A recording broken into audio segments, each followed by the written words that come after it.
Wakil Presiden Ma'ruf Amin membuka opsi pemindahan pengungsi Rohingya yang terlanjur ada di Indonesia ke Pulau Galang di Kepulauan Riau. Nah, karena itu nanti ada solusi-solusi yang pas dan masyarakat kita juga supaya penempatannya di mana. Kan dulu pernah kita menjadikan Pulau Galang ya untuk pengungsi Vietnam. Nah, nanti kita akan bicarakan lagi apa akan seperti itu ya. Saya kira pemerintah harus mengambil langkah-langkah. Berlokasi di Kota Batam, Kepulauan Riau, Pulau Galang beberapa kali menjadi tempat bagi para pengungsi. Di era 1980-an, Pulau Galang menjadi kamp pengungsian warga Vietnam. Ratusan ribu warga Vietnam Selatan mengungsi ke negara lain termasuk Indonesia usai pecah perang saudara di negara tersebut.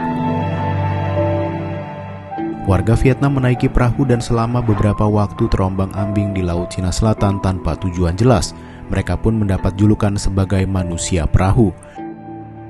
Sebagian dari warga Vietnam Selatan tersebut berhasil mencapai Indonesia, tepatnya Pulau Galang dan Tanjung Pinang. Saat itu, Komisi Tinggi Urusan Pengungsi PBB atau UNHCR dan pemerintah Indonesia membangun sejumlah fasilitas di Pulau Galang, di antaranya barak pengungsian, tempat ibadah, rumah sakit, dan sekolah. Fasilitas tersebut digunakan oleh para pengungsi dari Vietnam. Pada 2020, pemerintah Indonesia menjadikan Pulau Galang sebagai kawasan dengan rumah sakit khusus infeksi untuk pasien yang terpapar virus corona atau COVID-19 yang kala itu merebak di seluruh dunia. Rumah sakit ini khususnya merawat para pekerja migran Indonesia dari negara tetangga seperti Singapura dan Malaysia.